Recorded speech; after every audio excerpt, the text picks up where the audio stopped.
Yes, itu dia tadi ya. Kita sama-sama saksikan itu adalah apa contoh fakta tentang asam lambung ya. Iya. Nah, depan kita itu sudah bersama dengan pakarnya lambung nih langsung ya. Iya.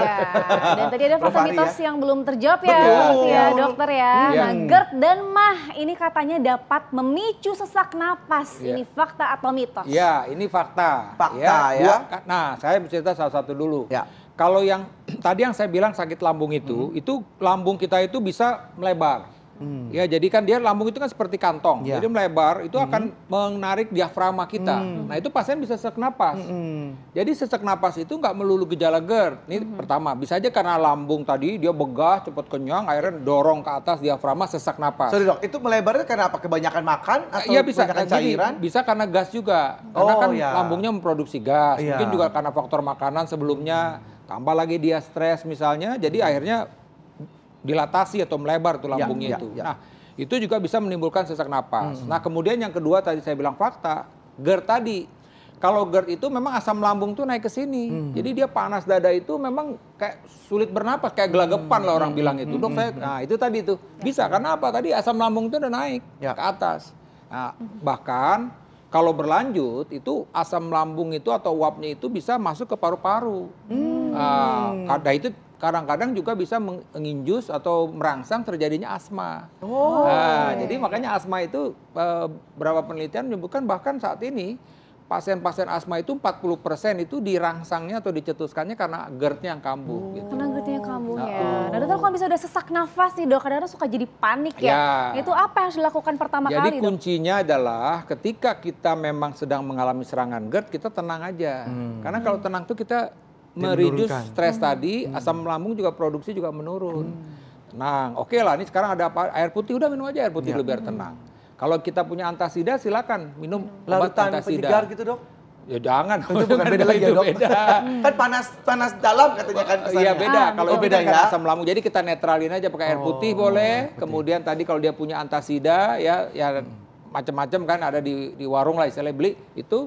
Kalau tadi ada obat yang untuk menekan produksi asam lambung seperti misalnya omeprazol, lansoprazol, silakan beli itu gitu loh. Baik, Yang dok. penting jangan panik. Kalau kita panik asam lambung tambah naik. Baik dok. Oke, Ini ada relax, fakta mitos yang terakhir Ya. dok nih dok. Nih GERD itu katanya akan memburuk di malam hari sedangkan MAH itu diri sepanjang hari dok. Iya. Itu fakta atau mitos dok? Itu mitos. Oh, mitos. Ya, karena sejatinya kan tadi pencetusnya tuh sama, asam lambung naik tiba-tiba. Kalau kebetulan dia memang masalahnya di lambung, asam lambungnya naik tiba-tiba ya bisa aja lambungnya yang kena. Kalau kebetulan dia memang ada GERD, asam lambungnya pas naiknya di tengah malam hari bisa aja GERD-nya yang kambuh gitu loh. Jadi pencetusnya sama, asam lambung naik, tapi kejadiannya bisa siang, bisa malam. Tapi memang disebutkan bahwa asam lambung itu akan naik biasanya jam-jam 1, jam 2 malam. Terutama kalau kita masih aktivitas, nah mestinya kita istirahat karena total kita masih bangun. Nah ini yang bisa merangsang tadi. Nah kalau dia memang cuma punya sakit mah ya serangan sakit mah nyeri ulu hati.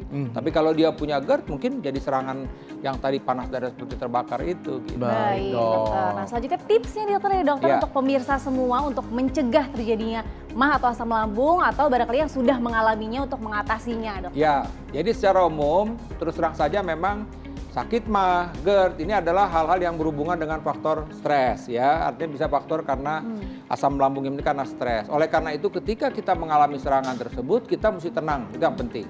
Ya itu yang mesti tenang. Nah kemudian hal yang lain memang tadi gejala antara sakit MAH, tadi GERD, panas dada seperti terbakar, nyeri dada itu memang tumpang tindih. Jadi memang sebaiknya kita pastikan dulu ini sebenarnya karena serangan jantung atau tidak gitu misalnya. Tapi ketika kita sudah dipastikan bahwa kita serangan jantung, maka yang berikutnya kita yakin mungkin ini karena asam lambung saja. Ya gitu. Dan ya mesti ke dokter nih dipastikan apa masalahnya itu. Betul sekali. Terima kasih banyak Terima kasih banyak, Prof. Dok. Mudah-mudahan Prof juga sehat selalu. Amin. Ya, amin. Amin. Itu tadi ya Kak Bekti, pentingnya nih untuk mengetahui juga diri kita nih supaya mencegah dari MAH atau GERD ya Kak Bekti ya. Betul sekali. Yang penting juga mengetahui informasi kesehatan lainnya di Hidup Sehat ya. Setiap hari Senin sampai hari Jumat jam 9 sampai jam 10 pagi live di TV One. Iya, baiklah. Dan jangan lupa kalau misalkan ketinggalan untuk episode kali ini, langsung bisa lihat aja di laman tv1news.com. Saya Indra Bekti. Saya Dr. Sabrina, Indonesia Hidup sehat. Sampai jumpa.